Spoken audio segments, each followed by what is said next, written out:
Oh, well, that's interesting. Let's get that out of there. And welcome to Base Hang 58. I'm Bully the Kid. I'm just getting myself together here. Appreciate y'all dropping in for the five that are here at the very beginning. Thank y'all so much. Um, let's go ahead and get into it, man. Right after this.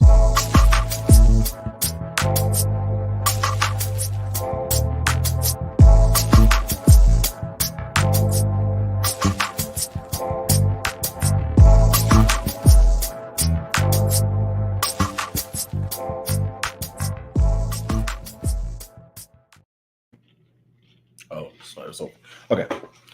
Again, welcome, Base Hang. I start all my base hangs out pretty much the same way. Where are you watching this from? Y'all tap in, put it in the comments where y'all watching this joint from. I appreciate everybody that's here checking this stuff out. It's amazing to me that y'all even care to drop in and chop it up or whatever. Um, so yeah, gonna be talking some stuff, and I originally thought that I was gonna be making maybe some modifications to a base that I have that can make it a little bit more usable. But I might just go ahead and just make that a video and drop that sometime next week or something like that. So I'll do it like that until I can find a new good little format going forward. I'll do that. Also, it's April. In May, going into June, I'm going to be doing a base giveaway. I might be doing one base giveaway for 3 months up until my birthday. So this is April. This is May now. Yeah, this is May 1st. So there'll be one this month. June there'll be one. July there'll be one, and then probably my birthday month, August. I'll do another one. So there's gonna be four bases in 4 consecutive months, at the very least three bases in 3 consecutive months that are going to be given away to everybody that joins my Patreon. I got the link in the description, and all of the proceeds for the giveaways have actually came from Patreon. So this is just my way of giving back to the people that support me. You know what I'm saying? All you got to do, $5, $10, $20 gives you different levels of entries or different numbers of entries into the contest. I've done this 4 times so far in my YouTube journey here. So I've given away four bases of my own private collection 4 times. And I kind of want to make it a thing. Like I'm blessed to have y'all here. So this is my way of being a blessing to you, you know. Uh, only thing I would need is your information as far as where I'm shipping it, and I'll give you the tracking info. All that, the shipping and all that stuff is really taken care of by me, so it's completely free for you. So go ahead and join my Patreon if you're interested in getting a free base. Um, yeah. So right now I have, I think it's two upgraded Glary 2s that are going to be given away first. And then I have the original Glary 1, which might be the first giveaway. So that's three Glaries that I'm going to give away. And then I'm probably going to go ahead and put Frenchie up. People have been wanting it. You know, if you want to actually just buy Frenchie, you can. But I think if nobody says anything by August, that's going to be the last base for this quarter that's going to go up for the giveaway. Frenchie, just in case you didn't know. Well, let me show you all the bases. So here we go. So the Glary 1. Only thing that's different about this is I changed out the pick guard cover or the pickup cover. Makes it look pretty cool, you know, first generation. Okay. Then I have Glary 2 upgraded, jazz bass. Glary 2 upgraded. It's with the Wilkinson pickups. Uh, Nicely sized bass. It's a little bit heavier than the Glary 1, but it sounds good. So there's that one. and then I believe the Glary 2 here. This pick guard may stay with me so I can put it on another bass, but the original pick guard that came with this, I'll go ahead and send that back with you. Or I may leave it there because it looks good and it's already suited and booted. It's blue and white. It's nice. So I may just leave it. I can get another one. It's not a big deal. I just leave it. So this is the third bass, Glare 2 upgraded. And Frenchie, which is my relic bass build of yesteryear. I reliced it myself. It's a SX bass neck with a guitar fetish body, very light, kind of dives a little bit, but it feels good, plays well. Has Seymour Duncan quarter pounders in it, along with the Audaire preamp. So this bass with all the parts and all that stuff is probably retailing around probably $450 after everything's said and done. And it was a bass build that I did with Lobster. If you're interested in this bass, hit me on Instagram, and you can buy this straight up, or you can join the Patreon and gamble on it. I think I'm gonna let it go for about 150, maybe 200, but I'm negotiable. I don't really, not really using it now. So let me know if you're interested in the bass itself. Instagram, Bully the Kid. Hit me up, cash out, and then I'll send the bass out to you. And yeah, so yeah, those are the 4 basses that I have up for possible giveaway status. Hopefully y'all heard me. I hope y'all heard me. Everything I said while I was back there. Just realized it may be a little bit too, I may have been a little bit too far away and stuff. So, all right. So, cats that are in here. Let's see. Chris, what's going on, man? Hope you're doing well. Appreciate you dropping in. Proper, what's happening? Appreciate you dropping in. Also, very nice groove. You know what I'm saying? Very nice groove. I put a drum track on the channel a few days ago that a lot of people checked out. And he was one of the cats that actually tagged me in their YouTube video while he was grooving along with it. It's done pretty good, man. Like, I liked it. It was pretty nice. It's pretty dope. I'm gonna put a link to that actual video in the description so y'all can check it out too. Yeah, let's do that.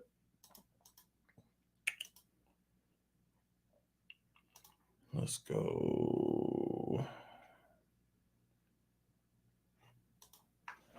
Okay. Proper.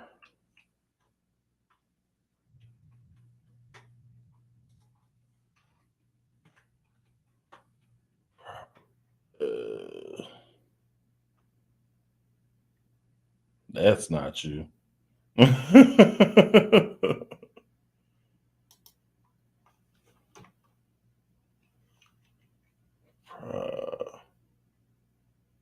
I spelling it wrong? P-R-O-P-R-S. What is going on here? Anyway, let's see. Let's go back to this. And mentions, maybe? Mentions. There we go. View video. Nice. There we go. So copy and then paste. I think that's it. Is that it? That's it. Boom. So if y'all want to go and check out that video later or right now and then come back, that's the link that you got to click to watch it. And he has me as the drummer in the full screen, and he came in with a picture-in-picture. Pretty nice little groove. And he's playing an Ivy Music Man that I think he put an Audaire preamp in, if I'm not mistaken. Sounds pretty good. Sounds pretty good. I approve his choice. Let's see. All right. Lamar checking in from Bowie, Maryland. Dope. Did you drop a drum groove yet? Yeah, I actually dropped it 2 days ago, 3 days ago or so. All right, Paul Smith, UK love as always. Appreciate you dropping in, my man. What's going on? Night Train, what's happening? Let's see. You saw the dope drummer was pretty much wrote itself, if you know what I mean. I appreciate that, man. Thank you so much. Let's see. Just entering the bass universe, drums equal weapon of choice for decades. Okay.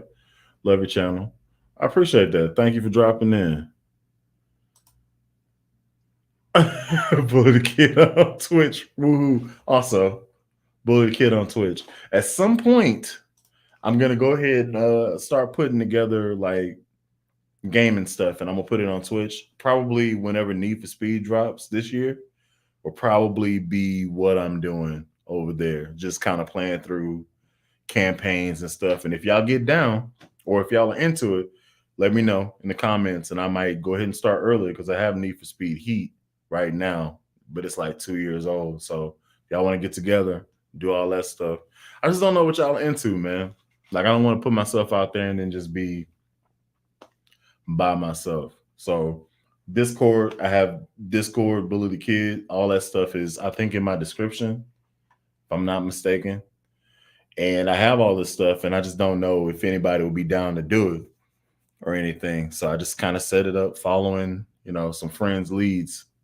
I don't know if y'all let me into it, but if you are, let me know. And I'll definitely get down with it because I play Need for Speed pretty much every other day. And I'm doing missions online and stuff and trying to get all the cars. Pokemon, got to catch them all type stuff. So, yeah. But I appreciate y'all dropping in. I appreciate y'all watching. Just looking in, sitting in my lawn chair. Dope. Cool. When is the next road trip? June the 3rd, I want to say.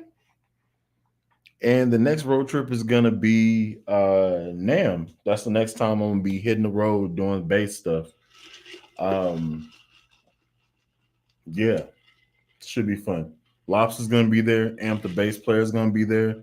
Johnny's not gonna make it this time, but we're trying to talk him into try to make it one of these times, or we can go across the pond and go and hit one of his events or something like that. So we'll see. Oh, whoa! Uneven mix. My goodness. Sheesh. Huh.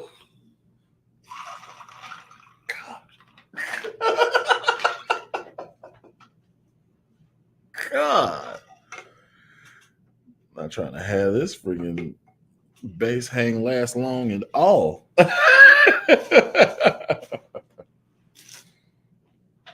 All right, I think I'm okay. I got that out of my system. I know I got more Coca-Cola somewhere around here.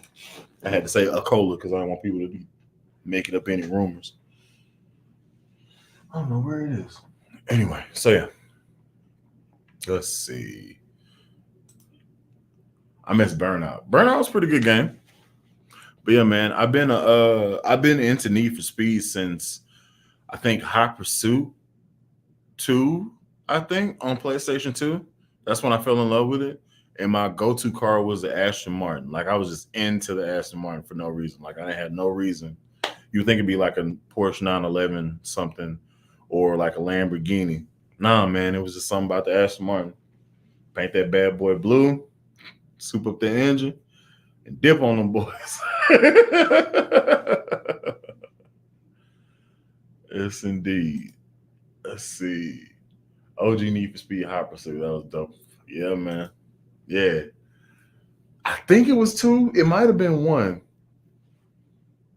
I think it was 2. So like the stuff I would do, because I didn't have a memory card, I would just like I got prolific at the first hour and a half of career mode because I didn't have a memory card. So I would every time I played the game, I had to start the career completely over. So I was prolific. Like I was just flying through races. My driving skills was just unmatched. So yeah. Do you play console or PC? Right now, I'm on a PS4, so I'm playing console. I do have a PC set up with the Xbox controller, but I've never really dabbled in it like talking about. I probably should. Last time I played Xbox on the PC, it was basically for PUBG a few times. Um, for a while, Need for Speed Heat was on Xbox when I was doing it on there. Um, Fallout guys or Fall Guys. Um, that's about it. I think that's about it. I haven't really checked out what Xbox has there in probably 2 months. So let's see. I don't know what they got there, if they have anything.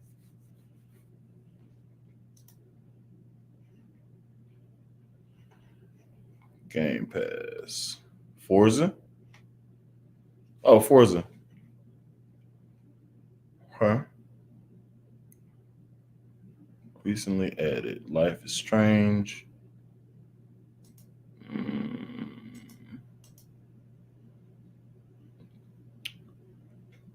Dirt 5? Okay. Mortal Kombat 11. Halo. Gear 6. Back for Blood. Gang Beasts, Among Us. That's another one I was playing.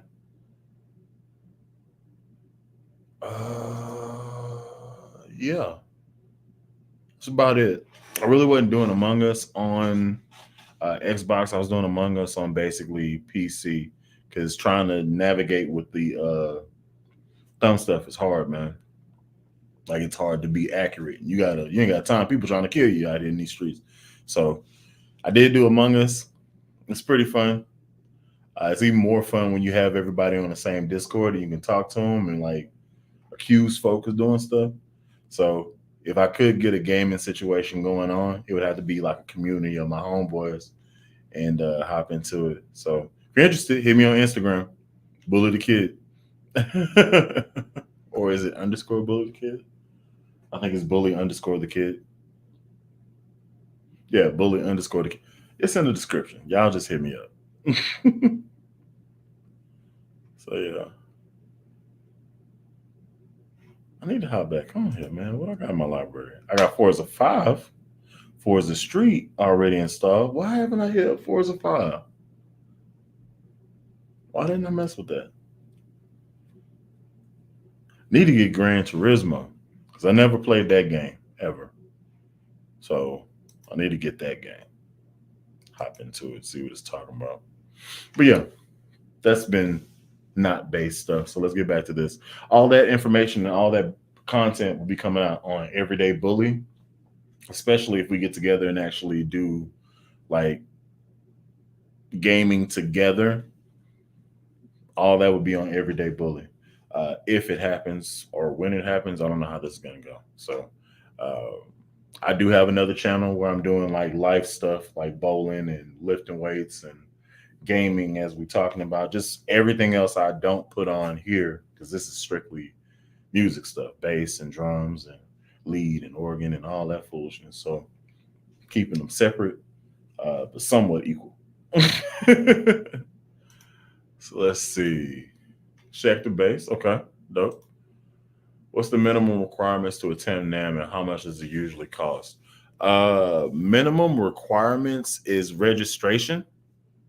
That's it. And I think that's probably like $40, $45 to be an attendee for the 2 days. Other than that, you do your own hotel, you do your own flight, you do your own Uber up to the place, and that's about it. Like you don't need to have anything, you just need to pass to get into the room. And then from there, it's Guitar Center. You just kind of go around, chop it up with people, play instruments, test products. It's a good time. So you don't really need anything specifically. You just kind of need to pay your registration and then kind of hash it out that way. If you go to NAMM's website, they actually have a lot of accommodations already set up that you can choose from. But if you're gonna do that now because stuff is filling up quick or it's already gone. So I mainly flow OW to chill in PM. Come on, soundtrack while I play though. Okay, dope. Overwatch. I mainly flow Overwatch. Maybe it's Overwatch to chill in the PM. Hmm. I did try Overwatch. I couldn't get into it. If that's OW. What's going on, Kenny? How you doing? Let's see. I thought NAM was only for people connected to the industry. No, regular people can attend. I'm saying regular people like I'm not regular people. People that are not connected to the industry, like they're not influencers or social media presence. At the end of the day, they're vendors trying to sell a product, you know? So if you pulled up and you had $2,000 and you was like, yo, this is a base shopping day, you buy stuff smooth off the floor. Like that at the end of the day, they're trying to sell a product. So it would behoove them to allow it free, well, not free to the public, but allow public access no matter what level that you are. So if you are connected to the industry, there are a few other perks and stuff like that, like workshops and maybe like meet and greets or something like that. But other than that, you get all the same things that you would get all the same things that I would get. And I'm just a regular person anyway, attending NAM with Lobster, even though I do have the Bully the Kid umbrella. In the grand scheme of things, for people that are like hella famous, like Rob Scallon or Jared Dines, who have millions of followers, I'm just a small bleep in the whole grand scheme of things. They have gold, like diamond plaques. I don't even have a gold plaque, a gold play button yet. So I'm just a regular dude. Regular people. Cool, cool, cool. What's your opinion on the Rickenbacker bass? It's one of my holy grail basses. It's a bass that I don't want to get because I'm afraid that I won't like it like that. Like I like the shape of it. I like the figure of it. I like the idea of that bass. But if I get it, first thing I'm gonna do is slap it, and that's not usually what you do on a rig. That's not usually what you do. That's what I would do. That would be the first thing I do. But it's one of my holy grail bases, my Mount Rushmore bases and stuff like that. Aside from my signature joints that are back there and stuff. So love them.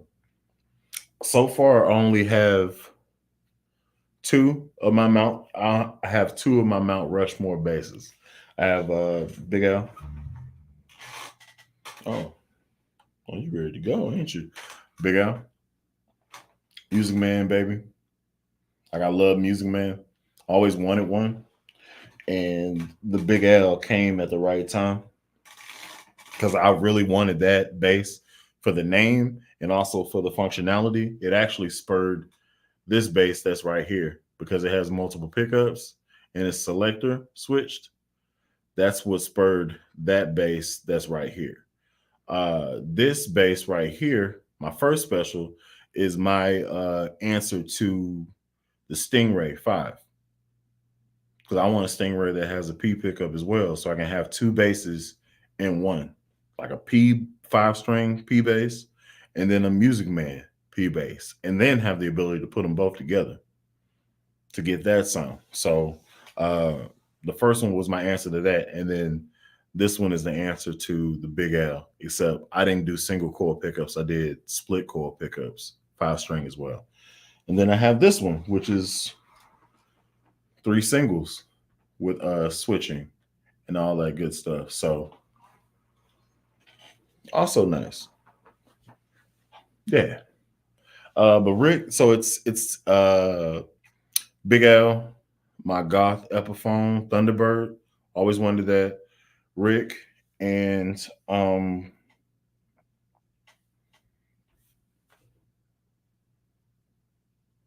can't think of the last one now.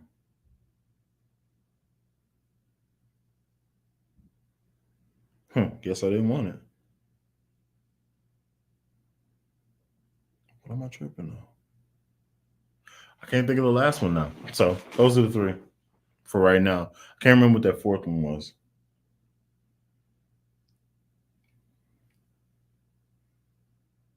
That's gonna bother me. Yeah, well. All right. So yeah, let's see. Didn't you guys see a vendor accidentally destroy a base or something like that? Yeah, man. We were at a show and the guy was demonstrating the strength of this suction cup that only works on this one particular brand of guitar. And short story shorter, the suction cup gave way and then the bass just slammed down to the ground. So like the suction cup goes on the horn of the Epiphone EB3. So it's just like it's a it looks like a Les Paul kind of. No, it looks like a guitar, but it's a bass. But it's like there's horns that are on it and they're equal on the top and the bottom. And there's a suction cup that went on the horn, and then the rest of it was actually to the uh, strap lock on the back side. So once this suction cup came off, him doing this with the bass, the force of him doing that popped it off and it smashed down. Like this is the neck of the guitar. It smashed down that way and broke the headstock completely off the neck. To which I faded to black. Literally, I mean, I am black, but I literally like slid right on behind the curtain because I didn't want to get blamed for breaking a guitar and I had nothing to do with it. In fact, I told him not to do that. I believe you. You're giving me anxiety. Boom. That's how it happened. And I just kind of just, y'all seen that meme where it's Homer Simpson like just backing into a shrub, just backing into it? That's kind of what I did behind the curtain. I was just like, I don't want to do this. And I was in there just kind of looking down. And then I think Lobster or somebody else that was in the group was like, what happened to Bully? Where's Bully at? And then Lobster turned around. He's like, oh, shit, where did he go? And I was behind the curtain. I was like, I don't want to get blamed for any of this. I told him not to do this. We should probably go. I'm not going to jail. So bye. And we left. So when I said I faded to black and I literally faded out of the picture, I literally was just like, oh, get out of here. And I got out of there. So yeah. Proper. It's time that I do the thing that you know I'm gonna do. Hit that like button for me, please. All 22 of you. Please. It helps me with analytics on YouTube. Also helps me grow the channel. And I appreciate it. Thank you in advance. But from there, I learned this. Don't feed the beast. You know, like he's seen me like, hey, you should probably stop. And he's like, no, it's fine. I was like, hey, okay, but just like stop though. He's like, no, we good. Bow. I told you to stop, bro. Like, I'm not buying your thing. I don't even really like you. I don't like that style of bass. Like, you just broke a perfectly good instrument. Anyway, so yeah.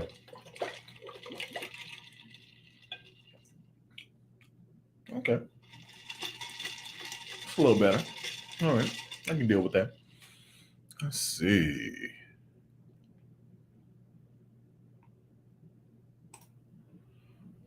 I don't know what that is. But tip of the night to you, bro, from Queens. Tip of the night? That's new.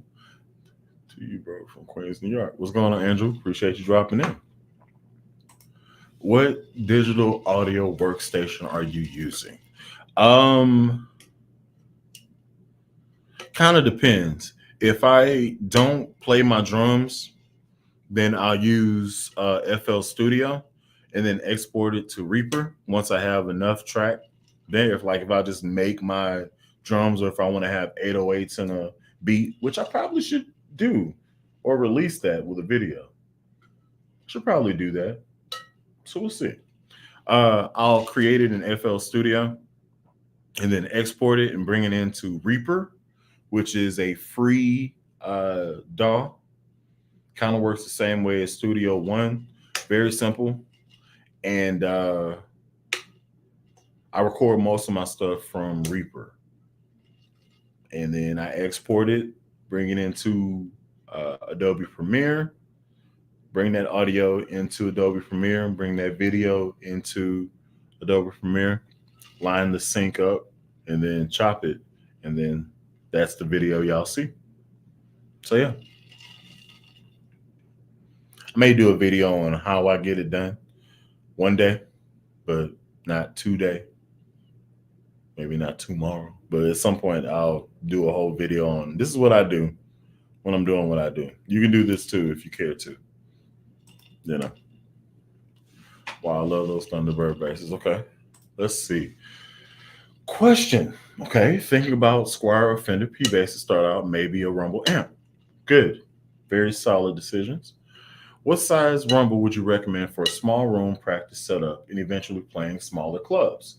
I would suggest to you a Rumble 100 or a Rumble 40. Just depends on what you plan on, like how soon you're planning on doing it. So how it works out is the Rumble 200 is a 15, the Rumble 100 is a 12, and I think the Rumble 40 is a 10. I think the prices go from $399 to $299 or so, and then 100 for the 40 or 150 for the 40. I'm not really sure anymore. I don't have to I have. Let's see, Rumble 40. Rumble 40 is coming in around $249 on Sweetwater. Also on Guitar Center, and you can get one used for $149 from Guitar Center, evidently. But yeah, brand new, they're looking like $249, and it's a 10, like I said. So let me say this: for the money and what you can do with the amp, I would definitely suggest to you to get the Fender Rumble Studio 40 because it has all of the technology of its big brother, which is the Rumble Stage 800, but it's in a smaller, compact package. I think it's going to come with a foot pedal, and you can have like a looping pedal that's on there. You can turn, I think there's like 3 effects that you can set to select and turn off on there. That looping pedal looks like this, or I say it's a looping pedal, but it's a pedal that has a whole bunch of different effects on it, So, and if you hold it, ends up being a tuner. So this could be your answer to everything. And if you're playing something that's a little bit bigger, then you can definitely mic it or come out of the back of the Rumble amp and go to a PA system, and you can have it done post so that you get exactly what effects you're putting on. So if I could suggest any amp to you, it would be the Fender Rumble Studio 40, and that's $399. If I could suggest one to you, I have the 800, so I don't need to get it, but yeah, it's tiny, it's powerful, it's a good time. So yeah, actually thinking in hindsight, I probably could have got the Rumble 40, saved about $500, and then recorded all my stuff with the Rumble 40. But then I wouldn't have the ability to have 800 watts at my command anytime I feel like it. You know what I'm saying? So I pull up. This is literally 3 10s and a 15. This setup right here. And if I don't like that, I can go 2 10s and a 12. That'll still rock. But if I'm gonna do it, I'm gonna do it. So it's definitely gonna be 3 10s and a 15. There's no situation where I don't shut stuff down with that setup. there's no situation where I don't shut it down. Yeah. It's a good time, man. It's a good time. I actually thought about buying a 210 in that style so I can have just 4 10s, just like yeah, and then taking that speaker, throwing it over here, and then getting the Harkey 600, and then having the 12, 10, 15, just the whole gambit as a stack by itself. But I don't have a need for it, so I haven't bought it. Oh God, oh God. What is this? Why are you so close? My apologies. So yeah. Also, if you actually wanted to see what I'm looking at, let me show you. Share screen. Bam, bam. So yeah. Here we go. Yeah, man.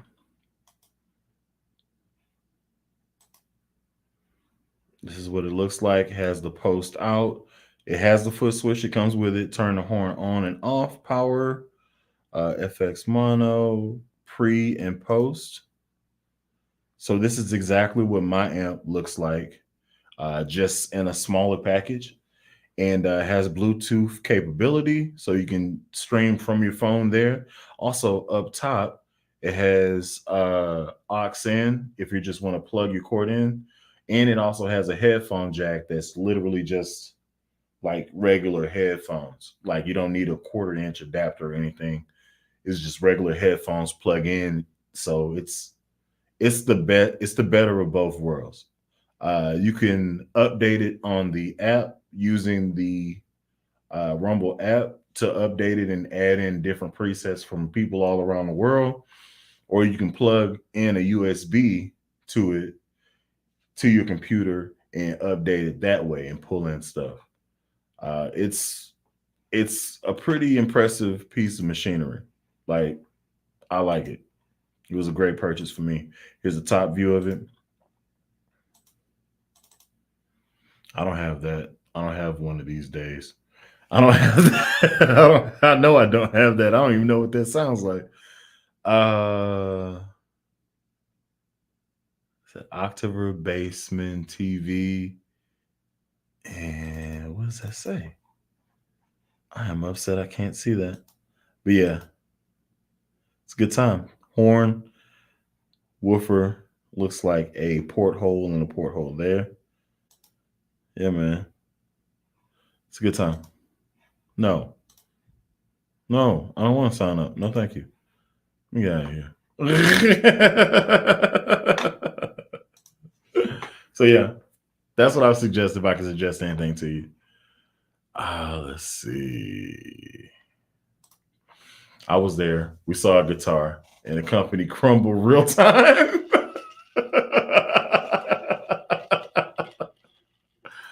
Have you ever played a PVT-40? If so, what are your thoughts? I haven't. I don't even know what a T40 is. Is that an amp? No, that's a bass. I don't know what that is. The only PV basses I've ever played have been a Cirrus bass and a no, that's it. It was a 4-string Cirrus and a 5-string Cirrus bass. It's the only basses I've ever played from PV, other than maybe like a lower line jazz bass. When I first started out, I played it because it was my, I guess my first mentor's bass. Like he got me into playing bass ish. Like I got a bass while he was the bass player, and then because I was learning, he moved to Keys and started choir directing or whatever. And I just kind of played bass, and sometimes he would let me play his, and that was always better than mine because I just assumed his bass is better than mine. That's what I assume, though. So yeah.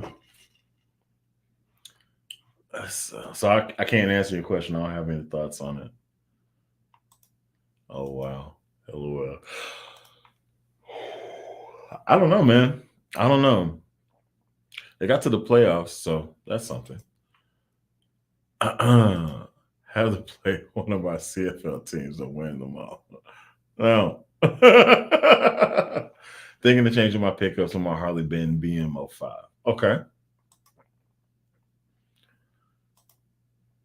It's a hand slapping a fish. Okay. Chris, what's going on? Chilling. Are you and Lobster doing a jazz bass build off? I do not know. Jazz bass build off? No. We did one. That's Pinky. Did that like a year ago, maybe 2 years ago now. And yeah. But we can definitely do a build off, Lobster. We can definitely do it. We're both suited and booted ready. I've just been sitting on my parts. I haven't done it yet. Top of the night. Sorry. Okay. Would you upgrade a Sire V3 with EMGs?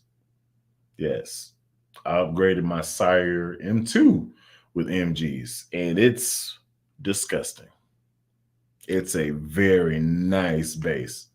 It has coil tapping. I can go from single coil to humbucker or any combination thereof. Humbucker in the neck position, single coil in the bridge position, two single coil in the neck position, humbucker in the bridge position, two humbuckers, two single coils, like plus is it a 3-band EQ, 4-band EQ? No, it's a 3-band EQ with a mid frequency sweep knob. So it's a world of hurt. It's yes, I would. To answer your question, yes, I would. Ooh. Do you have a special preference for wood type of your bases? Be alder, ash, mahogany, to name a few. Um, body wise, I lean towards alder is usually lighter than ash is. Mahogany's lighter than them both. Key example, my M2 bases, which are both right there. They're both mahogany body.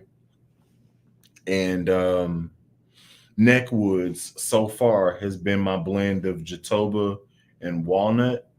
It's kind of like an Ibanez feel type of deal. And fretboard, I think my favorite fretboard so far is ebony. Like I have a whole bunch of maple, whole bunch of rosewood fingerboards, but my original baby right here has an ebony fingerboard, and that with the stainless steel frets, it just does a thing. Like it has its own characteristic sound, and I am all about that. Now, this is niche. This is utilitarian. There's no situation I can take this bass into that I don't feel confident in. While I'm talking about that, if you haven't already, please hit the like button for me. It's just one little click. Thank you so much. It does a lot for my analytics. Proper. Um, so yeah, that would be what I would say, Mr. Wood. Ironic. All right, let's see. What's your favorite bass that you have at the moment? Aside from my signatures, let's just take that out of it. Number 2, number 3, 4, and 5 are gonna go probably in this order. Number 3 is going to be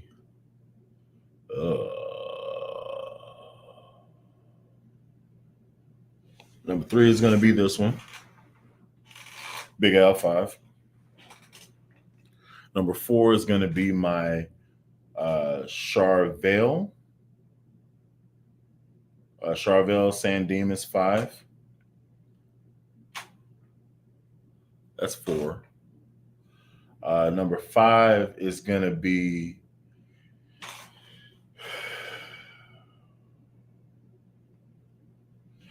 end up being my Fender P American Pro 2.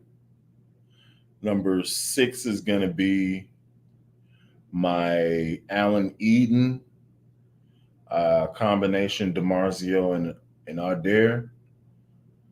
Number 7 is going to be my Hard Luck Kings bombshell bass with the Bartolini pickups and Adair preamp. After that, it's going to go to, oh, dang it. Dang it. Oh, no.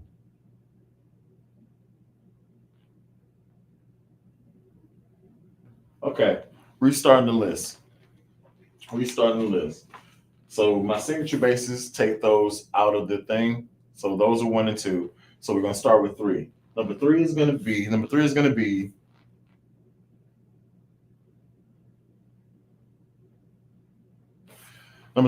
my Big Al 5, straight up. Number 4 is probably going to be my Sire. That's right there. My Sire M2 with the EMG makeover. So EMG pickups, EMG preamp makeover with the Albridge bridge. 5 is going to be Charvel, and then the rest of the list carries through. I'm not going to go up to 10, but what did you ask? You asked what my favorite bass is that I have at the moment. So to answer your question, aside from my signature basses, which are 1 and 2, is my Big Al 5. I like a lot of,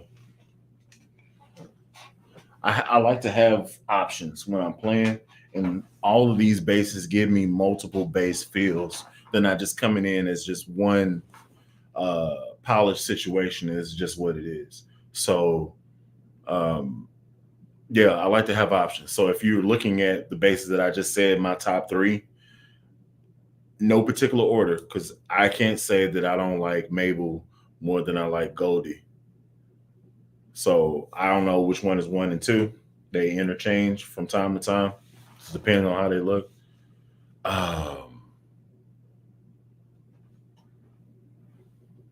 should go ahead and swap these strings because I got some nasty strings that came in that should set this bass on fire. I think I might do that. Give me 1 second. Now, where are you? Strings. Are you over here? Maybe over here. Strings. Yup. Gotcha. So I used to be a MJC Ironworks artist. So all my strings that are on these basses right now are all MJC. They're all MJC. There's no regular Ernie Ball strings anywhere on here. Sadly, changes have happened with that arrangement. So now I'm under SIT, Stay in Tune strings, and I'll be introducing them in a video coming up real soon.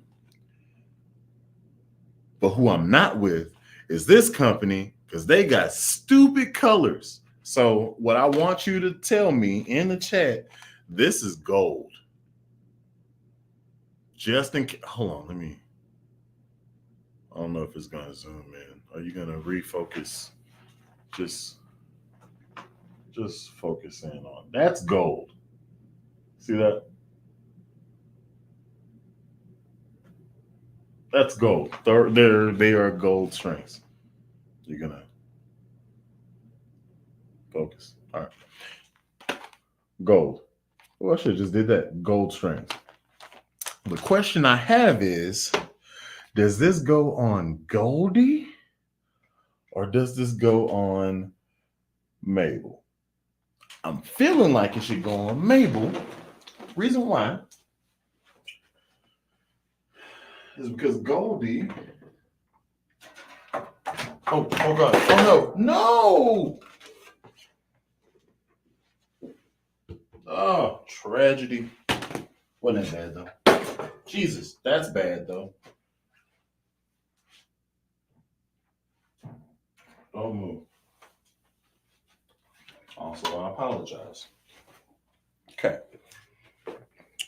Reason why I say that is because Strap did all this negative stuff today.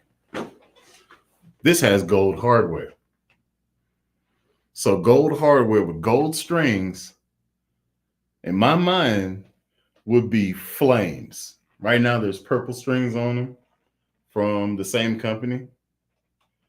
So I originally had these purple strings on Goldie because my brother is Omega Sci-Fi, and I had a gold base, and I had the opportunity to get purple strings.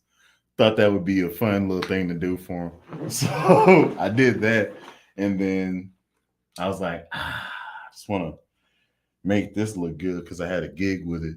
So I was like, yeah, purple strings, that's gonna kill them. They're not even ready for it, and they wasn't. So I'm thinking I'm gonna put these gold strings on here, and that's gonna be ridiculous. That's what I think I'm gonna do. Let's see.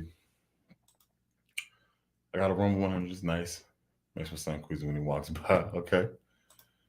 You know, Fender named those amps after me, copycats. Got you. Studio 40 is now my target. Thanks. Nice. Nice. All right. Got an Ampeg Micro VR. I'm bad. With two of the matching 210s. Okay, last night gig was the first time I used both cats together. Plus had a new sire. It was incredible. Congratulations. That's dope. Let's see. What's the best 5-string under 1K? Probably a sire bass. Probably. If I had to guess, I would probably say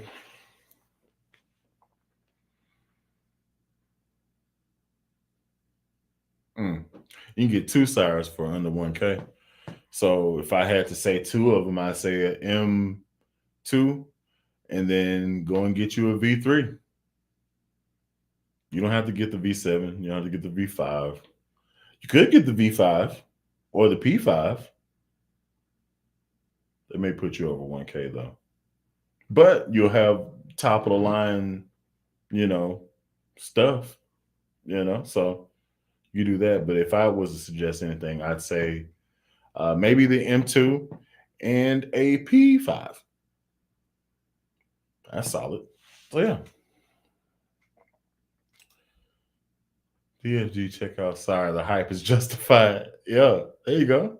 Look at that. Seems like a great studio practice choice. Okay.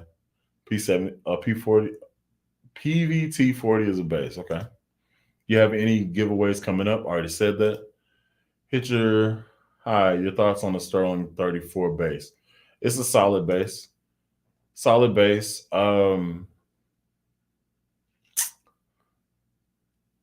You can upgrade a sub bass to get that level of tone. So I don't know if it's justified if you're buying it straight up. If you're not inclined to upgrade or you don't feel the need to do that, then go ahead and get to the 34. But if you do, you can save some money by doing an upgrade slowly to get there. Will there be a BTK 6-string? Probably. Whenever I can talk my luthier archetype guitars into doing it, that would be phenomenal. I don't know when it's going to come, but it'll probably be a combination of probably Aguilar pickups and probably Audaire preamp because I just like the Audaire preamp. I just like it. So it'll probably be like a 4-band preamp. So 3 stack knobs type deal. I may go with the JZ3 and actually like do it up. But for sure, it'll probably be a 4-band because I just like that configuration. It's not going to be anything intricate like this because this is just sexy for no reason. It'll probably be like the Goldie back there that kind of has like a jazz bass look setup type deal. And it'll probably be Aguilar pickups, and Audaire preamp on the 6 string bass. And it's probably going to be a big spacing, so probably 18 or 19 millimeter. Just depends on what I can do with it.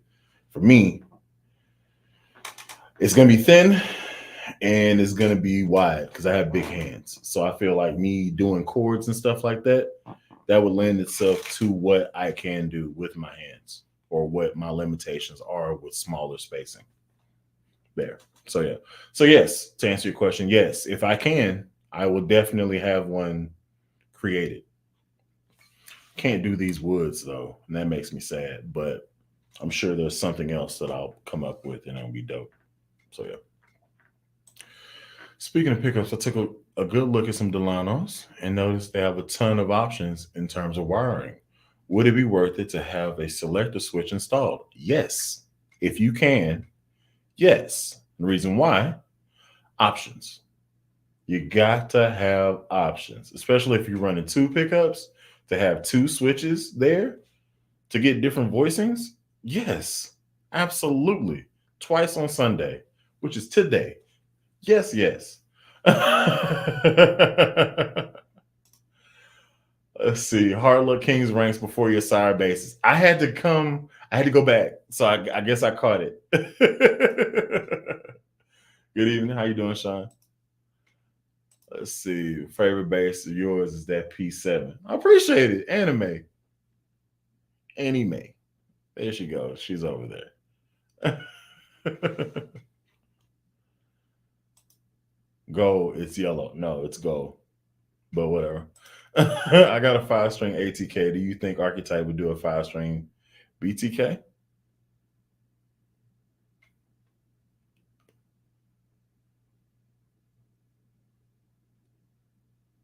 Yeah.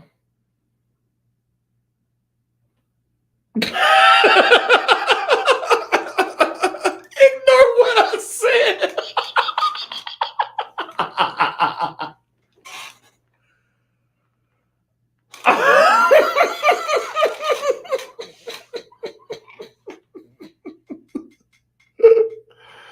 Oh man, I definitely need gold strings for my Black Ibanez bass. Dope. Talk about your favorite amp. Crazy enough, my favorite amp isn't that one.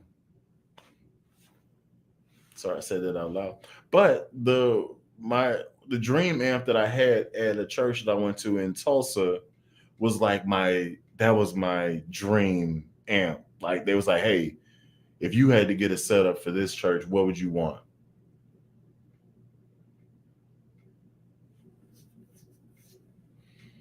So, yeah, it's a Galen Kruger 1001 RB Mark III. And I had it sitting on top of 212s and then on top of 115. It was, and I had it bi-amped. So like 75 watts was going to the tweeters, and then the rest of the power was going, the 700 watts was going to all the woofers. So it stomped. Probably don't stomp as hard as this one, but the hi-fi sound that I was into at that time, yeah. So I went at that thing with a Ibanez 506 Bartolini situation with Elixir strings. So it was very hi-fi, and that's when I really fell in love with slapping. Like that's where my bass game kind of just like pivoted and then shifted towards funk and percussion because of this like the hi-fi ability type stuff. So rather than have that bass amp, I just kind of tweak my basses to give me a little piece of that. So yeah, that's it. But I don't want that right now. I'm good with what I have. This was a very intelligent decision because this has all the amp models, all the pedal options that I could possibly need to create. And the GK was just it did one thing and one thing very well. But what if I need more? Then I gotta buy pedals and I gotta create this thing outside of the amp. So I'd much rather create it on the amp, and it only costs me one piece of money one time, and I can keep it forever as long as I keep the amp. I feel like that's a smarter thing. So that's what I did rather than get a whole Aguilar setup or a whole Gailey and Kruger setup or a whole Ice setup or SWR. I went with Fender because they have amp modeling. Would have went with TC Electronic, but Fender's amp modeling at the time was more robust. Let's just say that. Yeah. Let's see. I would like to ask, in rock perspective, Music Man style or J, which is more suitable to start with? Can the Music Man style sound gentle? Yes, it can, but you'd have to reposition your hand. You can't play over the pickup because the pickup is usually hot on a Music Man. So I would play more towards the neck of the bass and turn down the treble. And that's about the extent of how gentle it could be. So you can start on a Music Man. I wouldn't use a pick because the pick is going to make that mid-range treble pop out a little bit more. And I wouldn't play over the pickup. I would play in front of the pickup for those softer songs. Okay, there you go. I use pink strings on my purple Schecter. Don't know anything about or gonna look into them. They're pretty good. They're pretty good. I'm thinking about going ahead and throwing these bad boys on here now just to see what they look like. And yeah, I've had two sets. Both of them have been purple because that's all that I found on Amazon. I went to their website and they actually have like blue, white, gold. I was like, I'm gonna get blue later, but this gold though, I need that now. So while I'm talking about it, I think I'm gonna go ahead and swap them in and then give them a look see. Yes, sir. All right. All right, all right, all right. Let's see. Aloha from Washington State. Appreciate you dropping in. Thank you so much. Any six-string basses in your stable? No, not at the present moment. I used to have three. Yeah, I used to have, for sure, I had two. For sure. Both of them were SX basses. And to help a friend out, to help friends out, I got rid of them. Some unfortunate series of events happened to a few of my friends to where uh, their instrument was either down or was taken from them. And me being me, I got a whole bunch of them, and I knew these people. Like they cool people. Like so, it's really messed up. My heart went out to them, and I just kind of slid it to them to borrow till they got back, and then I moved. You know. So yeah. So no, at the present moment, I do not have a six-string bass. The only six-string bass that I do want is a BTK one, and I'm probably not gonna get one until that happens because I don't really need it. I'm not doing any solo stuff um, at the moment, so I don't think I need it. That's done, and let's get into it. Into the thick of it. Mhm.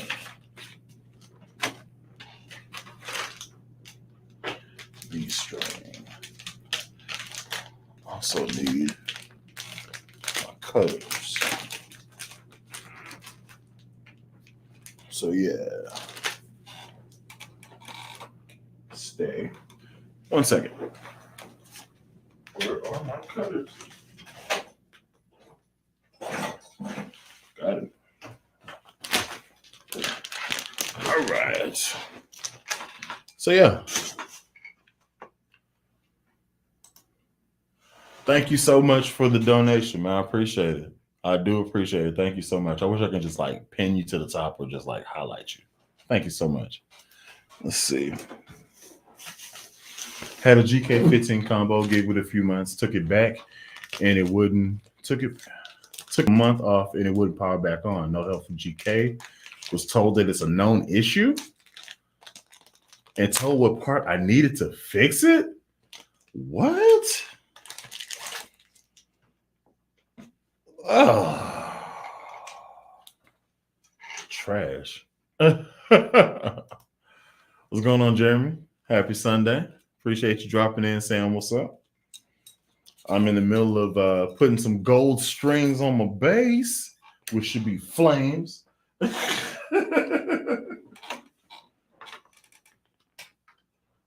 Oh, this is gonna be ridiculously sexy. It's not the same gold, but still it's gold though. Oh, that's gonna be hard. Jeez. Let's go right here with it. Yeah.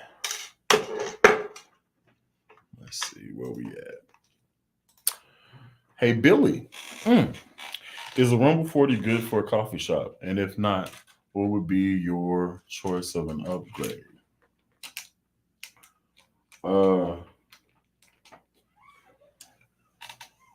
Coffee shop? Rumble 40 will take care of that. But the only problems come in with the size of the amp is it depends on who you're playing with. Like if you're doing an acoustic thing with you and maybe like, it's like a little groove jazz situation, that'll be perfect. But if you're playing with somebody and you're outside and you're playing with somebody that has any type of respectable amplification, they might drown you out. And if that does happen, I would definitely look into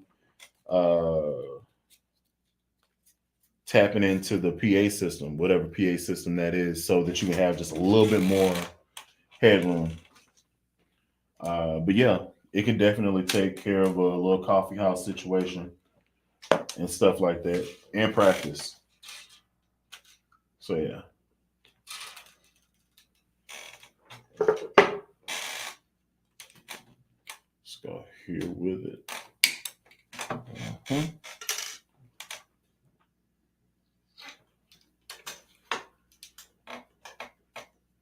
So whenever I'm stringing up this, I went over this on the channel, how I'm doing it.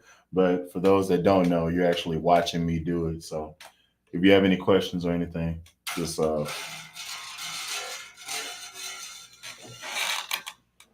that's gonna be flames. Let's see. Where we at? Check out Tom Martinson's basses. Okay. Have you tested any Kellen sound kits? No, I haven't. Not as of yet. When you remove all your strings and put new ones on, you find yourself having to adjust your truss rod to get the action low again. No. The composite of my woods, I have them opposing each other so they don't move very much. Also conveniently, the truss rod adjustment piece isn't up top. It's actually down below here, and it's like a wheel. So if it does get out of whack, which it doesn't, finding that sweet spot is seconds. It doesn't though. But so to answer your question, I can't say that I have.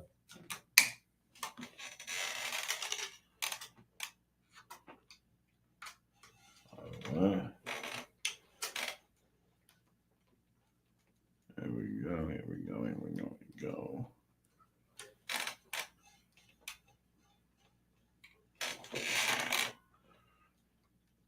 And I have a hip shot bridge and it's quick release. So Me swapping strings is extremely fast. I'm not in any rush or anything like that. But if I had to put on a string to do a full string, like string up everything, would probably take me quickest time probably 5 minutes just to string it up and then tune it. Probably be another 1 minute, 2 minutes. Probably 1 minute if I'm doing harmonic tuning. If I really got to go, you know. So anyway, you didn't want to cut. Let's see. Let's go this way.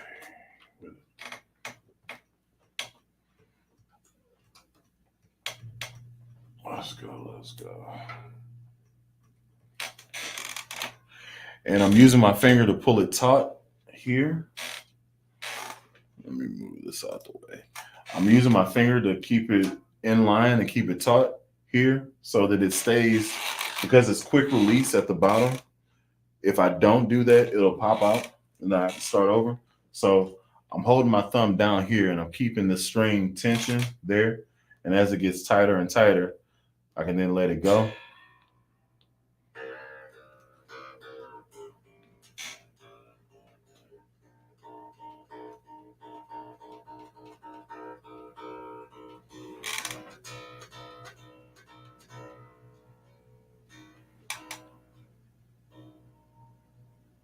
Oh, that's what's happening.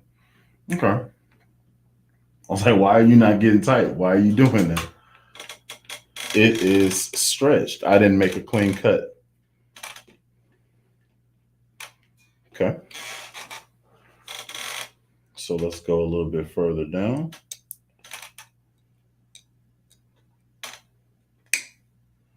Okay. It even happens to me. I am human.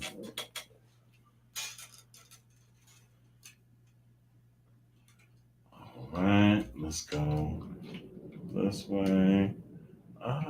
Let's go that way and then come over here again. Make sure I'm locked in. There we go.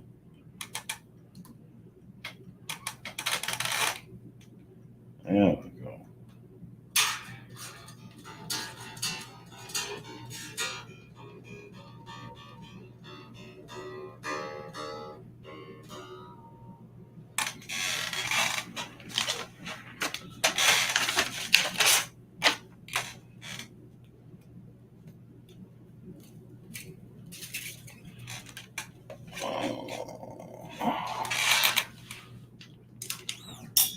Go.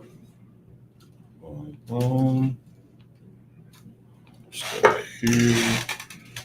That looks good. Let's clean cut it. All right. And there.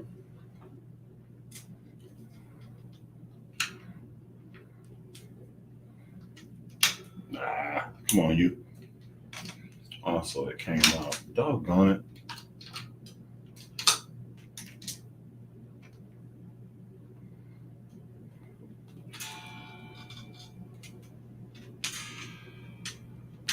I'm aware. Give me a second.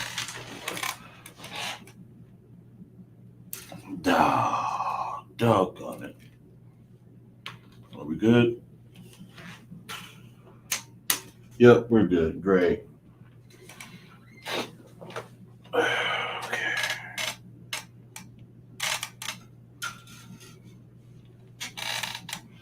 All right, let's go with the ear test.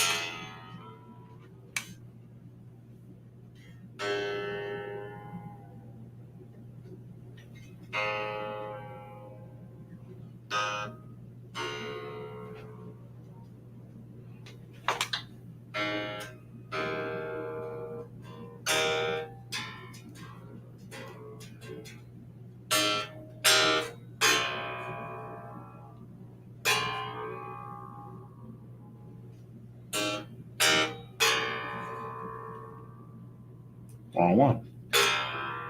Nope.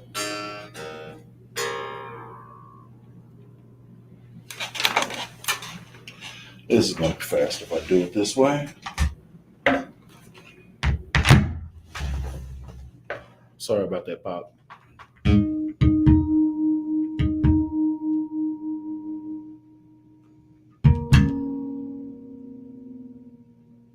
Way off.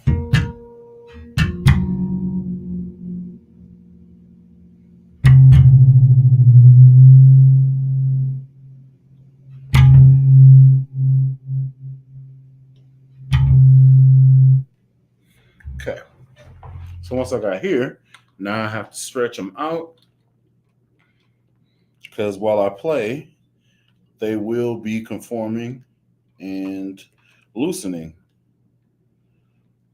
So this is just to establish initial tension, and you should definitely stretch your strings out whenever you put new strings on.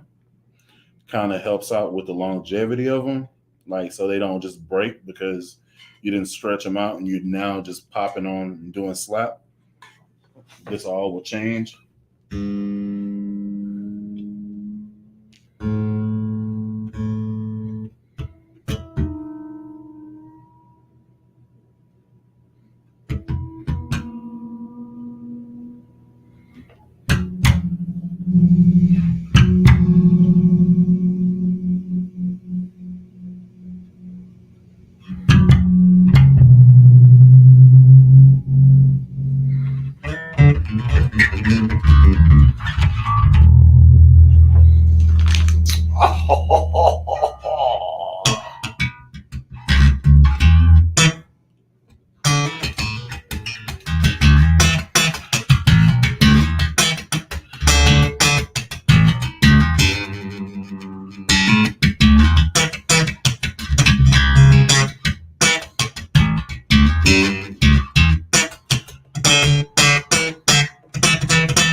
Yes, sir.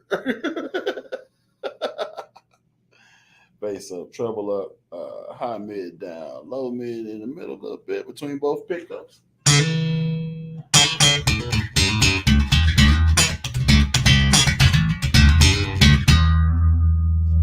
P pickup.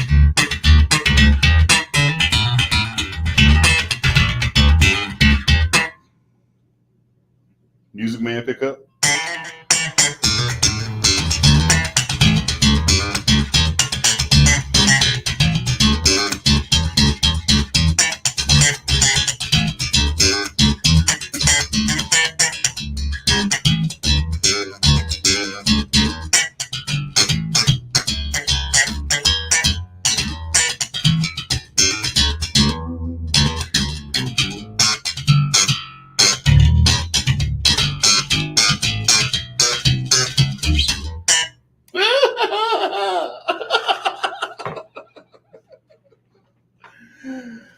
Disgusting. That was disgusting. Yeah.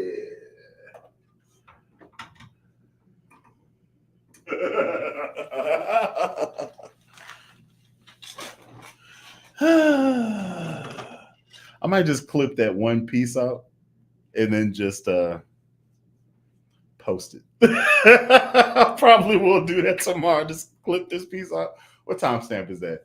120? Great. For those that missed it, nastiness. Let's see. Do the blue strings look metallic? DR color strings seem more matte. Wonder which looks better on the UV lamp. Probably the DRs.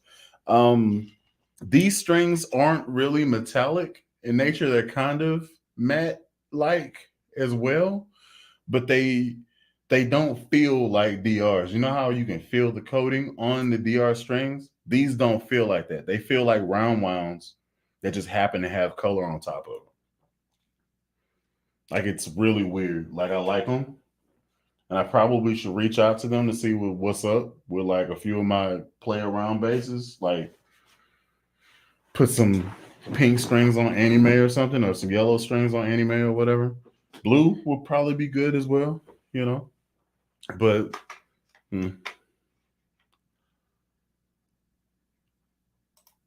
bully typo. It's all good. Why not put the gold strings on Goldar? Well, it's black hardware, so it wouldn't pop out as much. You know, now if it was gold on gold, then yes, gold member wouldn't even be Goldar anymore. It'd be gold member. Let's see. Not sure if you mentioned it, but what kind of strings are those? These are Aurora bass strings, right? So I think these cost me maybe $29 for a 5 string version of them. I got them off Amazon. You can search them. They're not giving me any money for this. I'm just telling you where I got them from. I found them, wanted to try them out. They actually feel pretty good. They sound really good. You just heard that. And then they have a coating, so they last a little bit longer than traditional strings. And if you can forego paying another $25 for just another month or so, that saves money in the long run. So no, they're not. Let's see. Have you played Diodario XT or Diodario Pro Steels? I have played Pro Steels before. Never played the XTs. I haven't really heard any positive or negative about those strings. And keep in mind, I was under MJC and I wasn't playing anybody else's strings because they just didn't compare.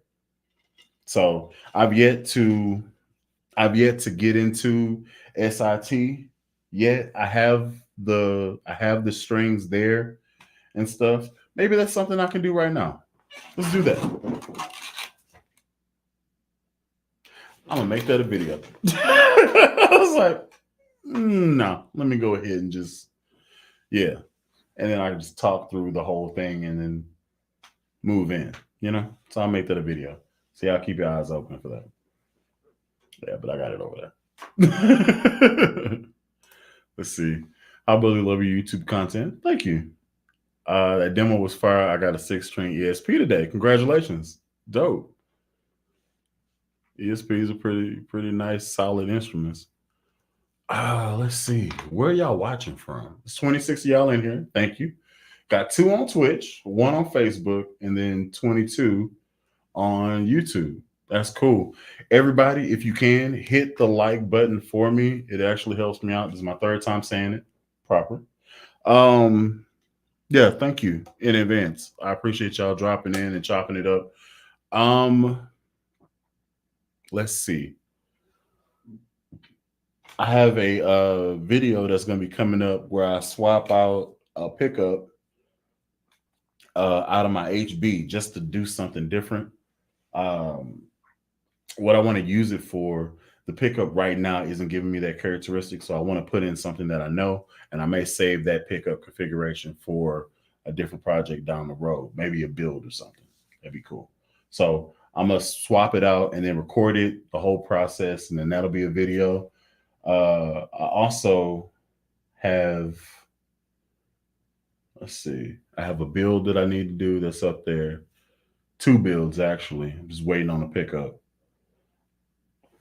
I guess 3 builds. Now that I'm thinking about it, and waiting on various parts.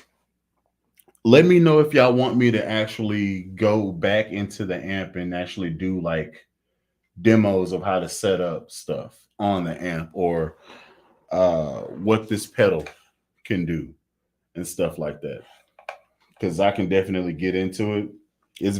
This pedal is very convenient on a gig because everything you need is just basically is there for you. You need a tuner, has a tuner on board, and it cuts off the sound signal to the amp, uses your volume as the thing, kind of like a TC Polytune type deal.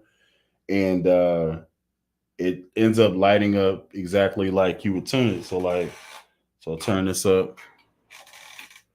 right? And it tell you that you're in tune or not. It works exactly like a regular tuner. That's G, not 6. E, B, right? So, and then whenever you're done with that, and then you're back in it. Yeah, you can do a whole bunch of stuff with this pedal. And I need to go ahead and just make a video about what the heck it does. So now it's on the effects portion now. So, right?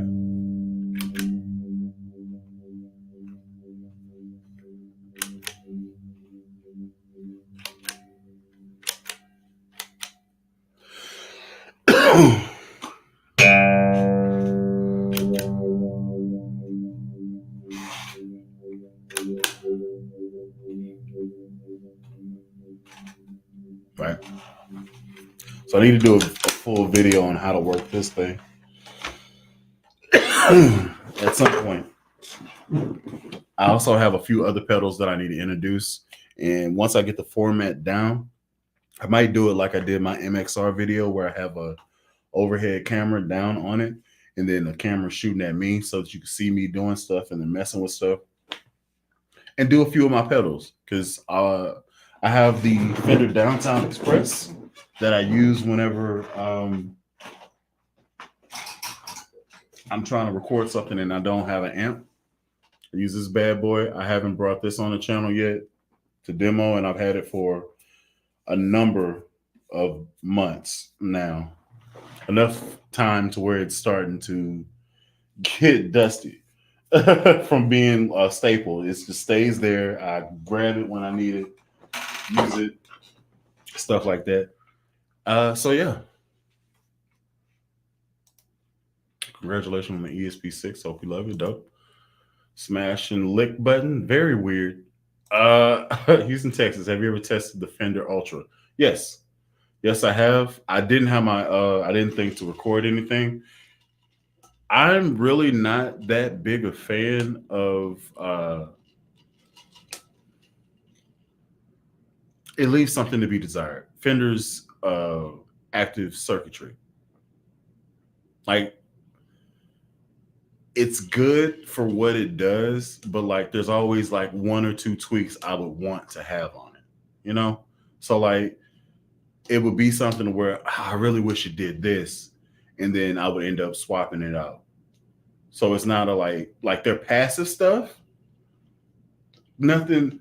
I don't have a bass that's gonna be a 4-string 75th anniversary P bass from Fender. It's $2,000, and it's I would say it's worth. I would say it's worth that. I would say that. I would be happier if it was like 14. That would be phenomenal. But it's a 75th anniversary and there's a whole bunch of commemorative badging on it. So I understand why it's expensive. But that video I played when I played both of those basses, it was legitimate. So yeah. Let's see. Did everyone get their $100 from Gretch? I did not. My circumstances are a little bit different, but everybody that's involved, they should definitely do it. Let's see. I got a Fender Bassman 300 and a Fender 810 cab. Beast of a rig. Very true. They are like the old Sun rigs. Okay. I have a friend named Patrick. What's up, Pat? If you're watching, he collects guitars and he's a YouTuber of sorts as well. And he has 2 Bassman setups like that. And they're both interesting setups. They're both interesting setups. Yeah.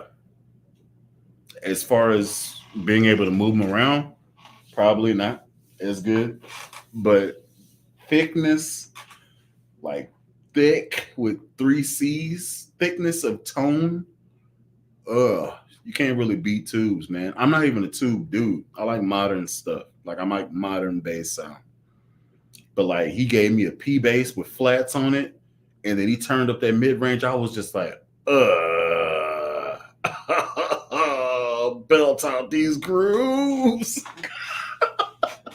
So yeah, I get the love behind it, and sometimes depending on what groove I'm doing, I set my amp up to Bassman 300 and then go 810 vintage cab to simulate that type of hype. You know what I'm saying? So I get it. It's very niche.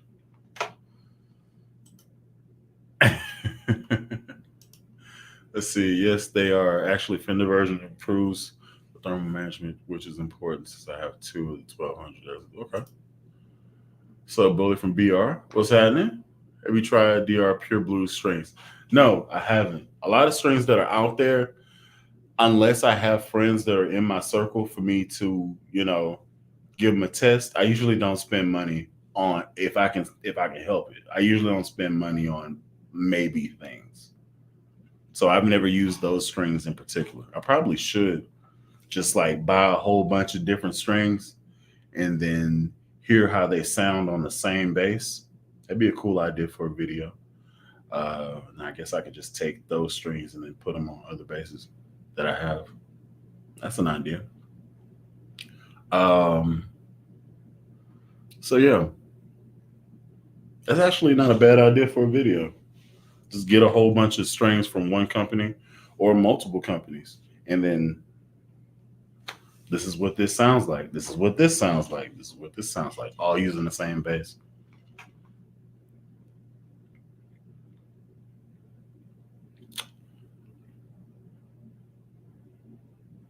What is happening?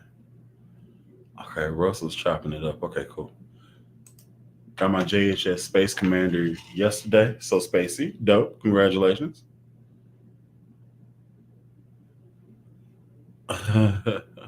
Okay. I really do like my Junior Jet. I do too, man. It's a nice bass. I got mine over there. It's holding it down on the end cap right there. I like the bass for what it is, even though it's not what they advertised originally. It still plays good. It still travels well. It's still light and thick. It's nice, man. It's a nice bass. I'm not a big tube guy either. I have an Ampeg SVT4 Pro, okay, and an Ampeg 810. Okay. But being using the Fender, I couldn't pass it up. But yeah, moving them. Yeah. Yeah. Yeah. If that's a thing and I had to like take it to a church, that would be my home church. I'm not wheeling that thing back and forth. I don't care what vehicle I have. I'm not doing it. Not doing it. Made a deal with the wife. Buy only one bass per year. Sheesh. Now, what you got to do, you got to figure out a situation where companies just give you bases. Then you're not lying. And you get more bases a year. That's just a little game for you, just in case you wanted to, you know what I'm saying? Just, you know what I'm saying? I like what Junior did, but not while wearing headphones for practice.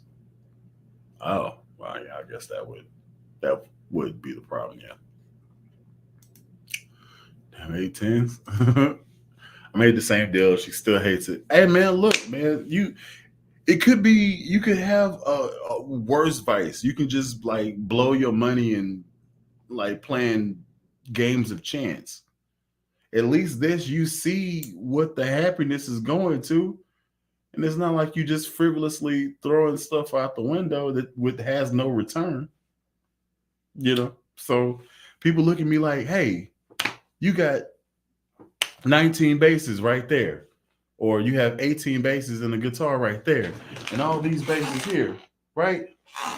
Give me a bass. No. I'd much rather give it to people that I like than give it to you. So you don't like me? I'm both people now. No, because you asked me, you told me to give you something that I worked hard for. No, give me your shoe. Just one. Give me your shoe. No, I need those. I need these. It's not the same thing. How? You love your shoes. I love my basses. You not giving me your shoes. I'm not giving you my bass. Same thing.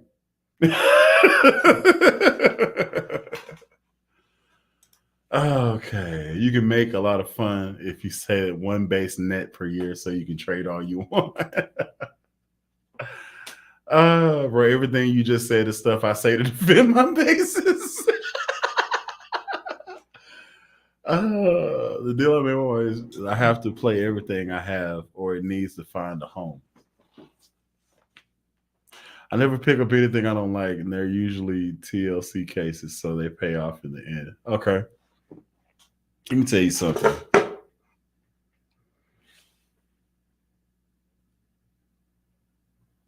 I'll say this loud. If my wife ever said anything about me acquiring bases, it would be World War III in this, outside this room. Because you ain't about to, no, get out of my room. This has nothing to do with you.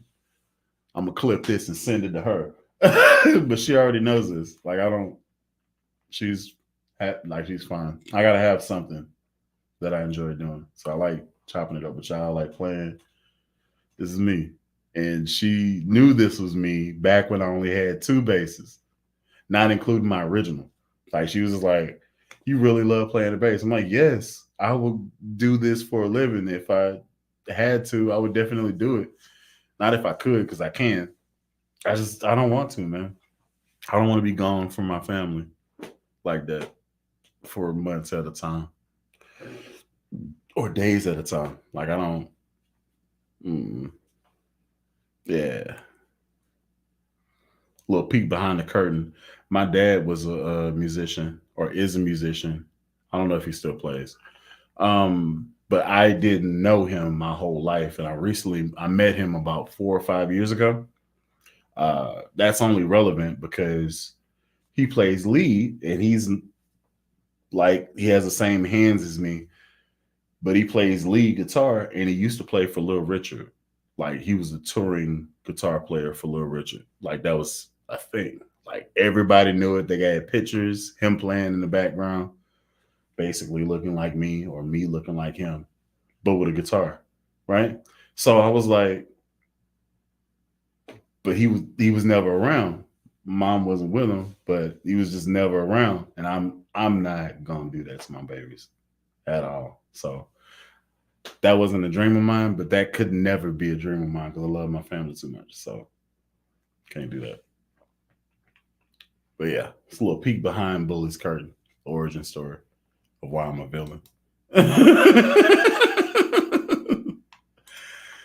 Would you rather 1 orange OBC 115 or 2 orange OBC 112s using an orange Terra Base 500?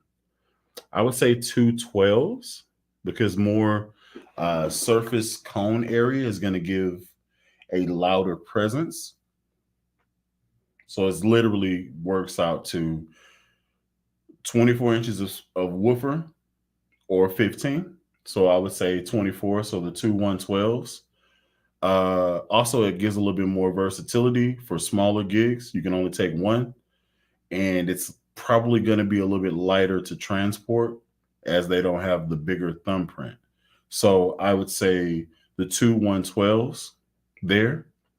And the 15 may not be able to produce the high frequency sounds that you need whenever you're playing. It may not be able to do that because it's one cone having to reverberate high frequencies, and it may not like that. So smaller cone, which is why most bass players that gig have multiple small subwoofer configurations. So 410s, 210s, 810s, that type of deal is because the smaller cone can respond to higher frequencies quicker and they produce them faster than 15s. That's why you don't see setups that are like 415s anymore with somebody that does slap. You know, that's why you don't see that. What the heck is this? Who is this? Get this person out of here.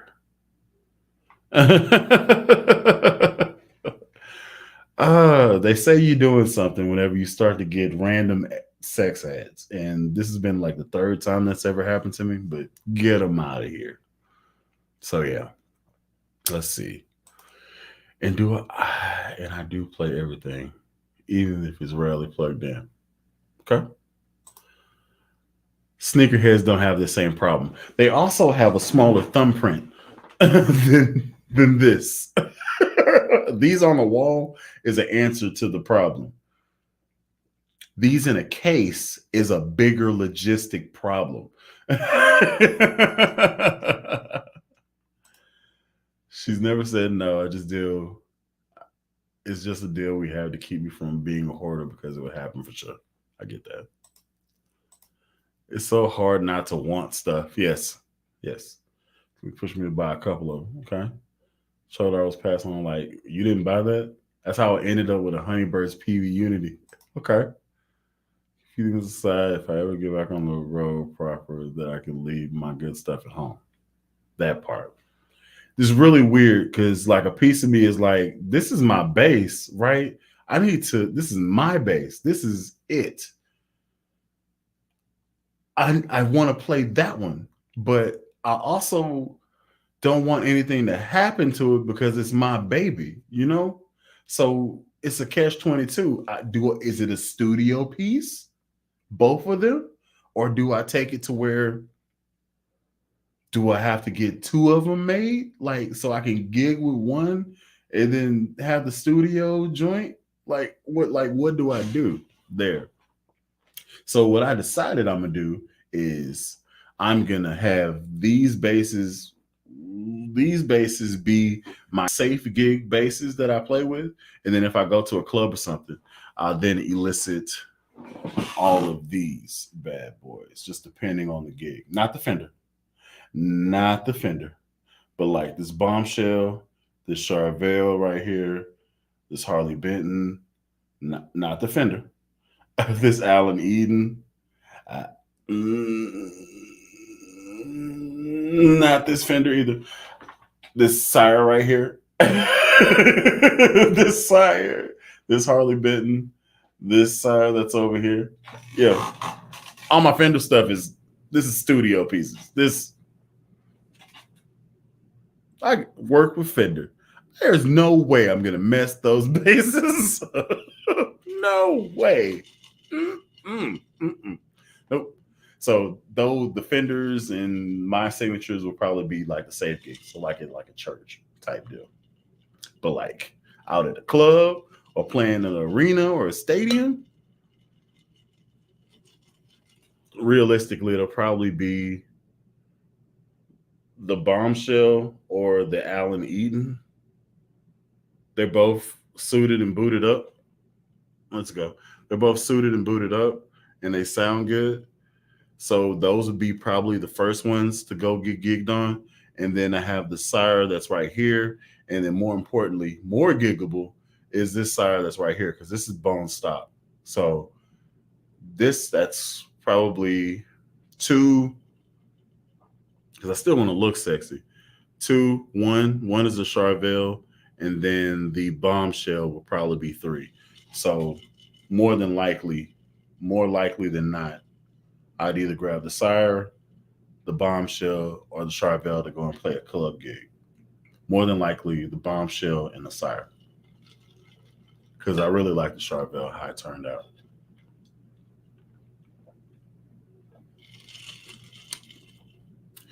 Yes. Also, I have this Harley Benton that's right here, which that can get beat up. I could do a whole relic situation on that and wouldn't be tripping too much. But yeah, that. Took me a while to figure out what I actually want, okay? Don't necessarily play all my down and bass files all the time, but they are great to take places that sound fine. No matter I have three of them. Multiples don't count. You got three? Listen, Russell.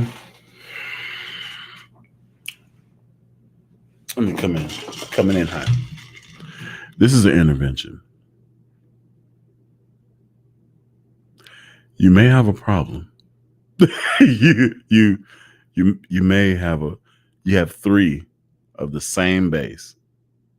Three of them. The only little piece of solace, or the only excuse that I could probably offer you, is if they're different colors. I can then understand, because there was a time not long ago that I wanted every M2 color. I got two out of the three. The only one I don't have is the white one. And I thought I was going to get that one, but I don't need it. I'm at that time I decided to do my own thing. But having three of the exact same base is a problem, sir. Probably not. It's not. I'm just being dramatic. And I wanted to come in for the close up. Let's see. There's something about a 5 string and a natural finish that gets me. Okay, I can do that. It's been a fun journey, honestly. It's more serious about bass in the past few years. Me too. It's been more exciting than I thought. Got hooked. Maybe I'm just tired of guitar. Okay, dope. Frosty man, thank you, sir, for your advice. I appreciate the donation. Thank you so much. Let's see. It's not a human I can guarantee. It's not a human I can guarantee. Okay. Lost to MTD just became the fretted five grill for me. Okay. I think would trigger the sale of at least 10 bases. Wow. Okay. Some bases are pure. Have no idea. Instantine? I don't know what that is. But yeah, some bases are just like that. I've been eyeing up a Yamaha BB 235, and it's just delicious. Is it now? Proper? You my dude. You don't know you my boy, but you my boy. Let's check this out together, shall we? We shall. Share a screen. Let's get over here. Share. Oh yeah, we back in the saddle. What was you talking about? Yamaha BB 235. What we talking? Ooh, spicy. I feel like this is the one you're talking about because of the natural. Ah, mm, I don't like the spacing here. It's weird to me. Let's give it another go. Not a bad price. Not a bad price. Mm,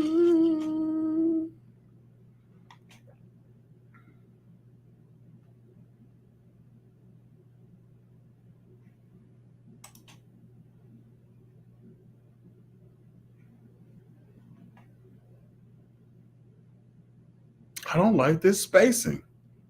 Like it.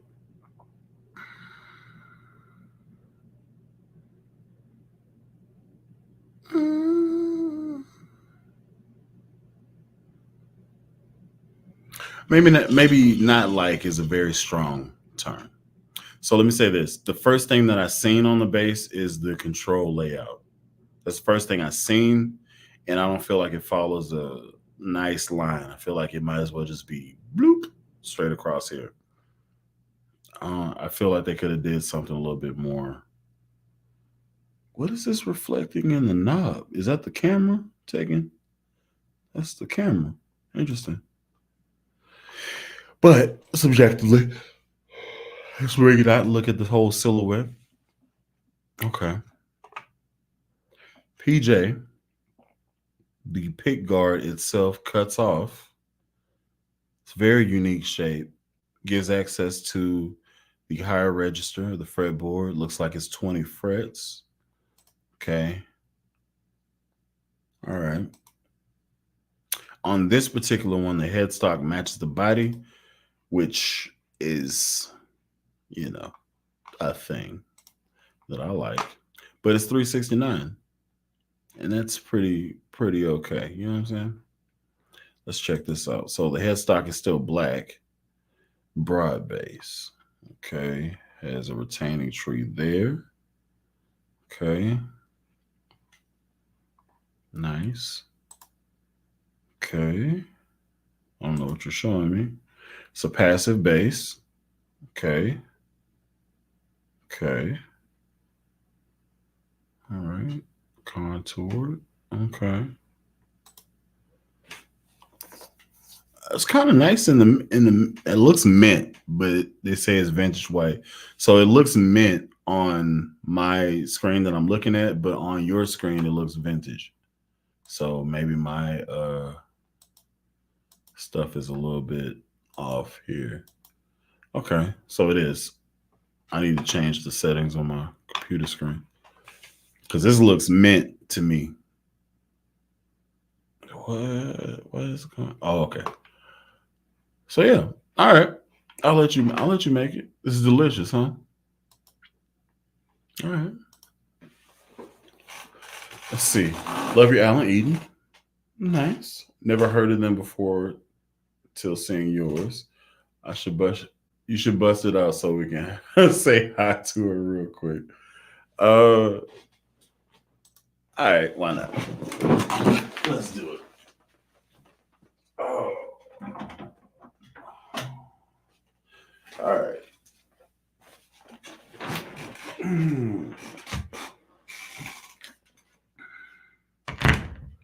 All right.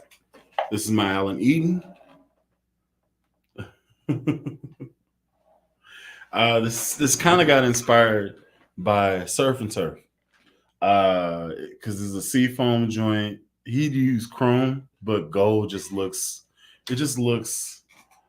so good, and it has the off white pickup cover. It has the DiMarzio Area J pickups with the Ardare preamp. The preamp itself has 4-band EQ, master tone, and then the volume and pickup selector. So it has the possibility of being disgusting. Let's see. Okay.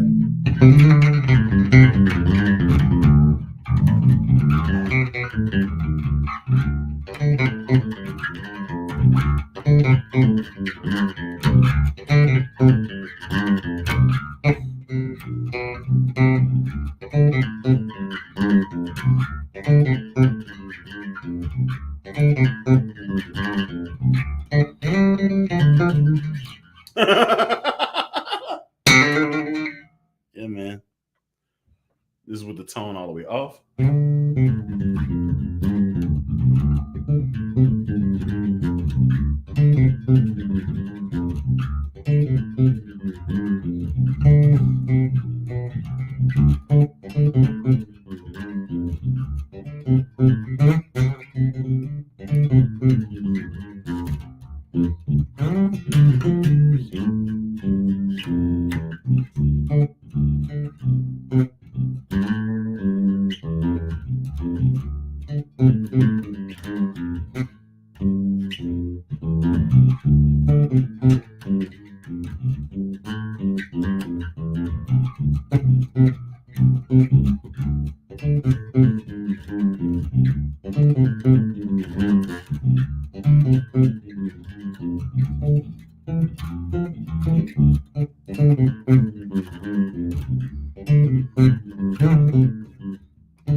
Now, what you may be asking is, Bully, what song was that?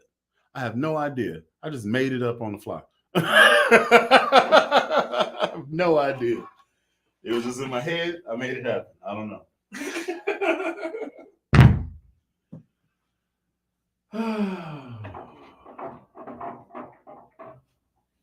She said hi. Yeah. Let's turn that down. Not feeding anything. We're in here. Okay. And I'm about to dip out because I've been on here almost 2 hours. But yeah, let's see. Also, thank you. Appreciate you liking my bass. It's pretty gross. Not an adverse to Lobster, but a bass of his is for sale on Reverb. Might still be there. Okay. Christopher Beatty, what's happening? How you doing? Oh Lord, I love the Yami Classic BB3 next. Okay. I got them cheap. Okay, about you getting multiple ones. Okay. They aren't the same though. They're different from each other, different paint and electronics, but the factory all you. Okay. It's gone.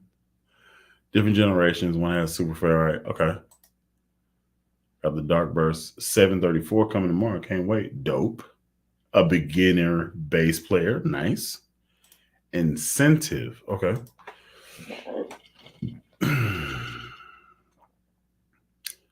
Okay. I got 6 stingrays. Sheesh.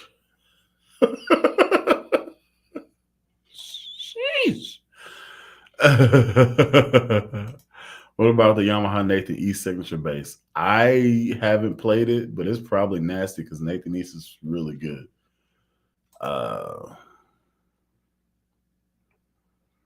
Let's see. Y'all chopping it up with each other. That's dope.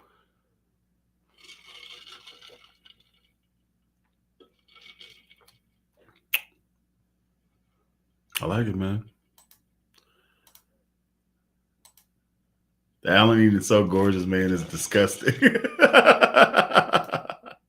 I've seen great reviews about the Allen Eden, but the availability seems to hit and miss on them. Yeah. For whatever reason, the body shape or the body style hit a copyright problem. So basically, Fender was like, cease and desist, or we're gonna sue you and shut you down.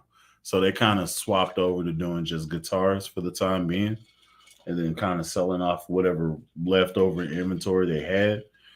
This is what came from the Allen Eden rep, because I wanted to demo some stuff that if they had it in stock, and they didn't.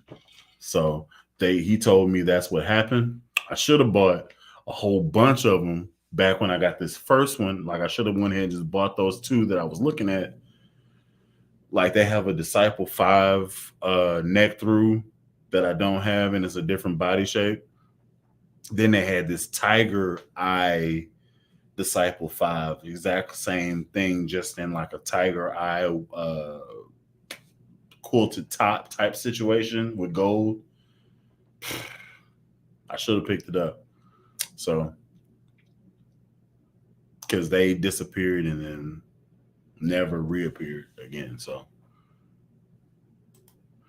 yeah, that's a pretty color, no joke. Appreciate that. Thank you. It's Lobster. That's Lobster's idea. I didn't know because I had black pickups in it, like the original joints in there. And then he was like, hey, you should strip out the Chevelle pickups are actually solid. You should just go ahead and take those, throw those in the Allen Eden, bring that bad boy from the dead, and that's gonna kill. And I was like, that's why I keep you around, Lobster. You my dude. And he was like, yeah, man. Hell yeah. And he hung up. And then he went and got some. What did he say? He went and got a salmon croquet. I was like, what the hell is that? Is that cannibalism? Do you eat lobster? She's like, yeah. I feel like that's cannibalism. He's like, well, do you like burgers? I was like, touche. You listen. You bring up a solid point.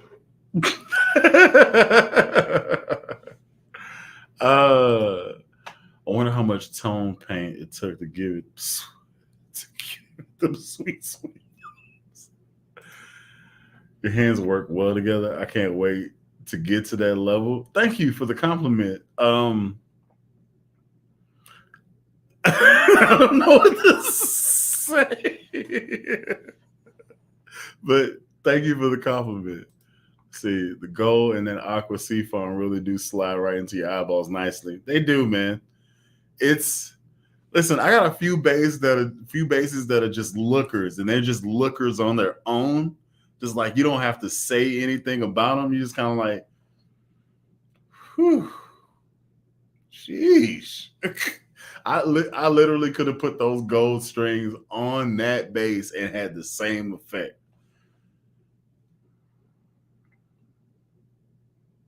Still might. Let's see. That would look bomb with labella white gold tapes on it. Ah,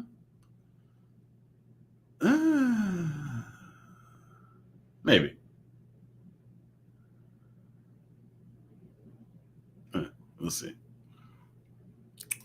All right, Bully. Have a good week. Thank you so much.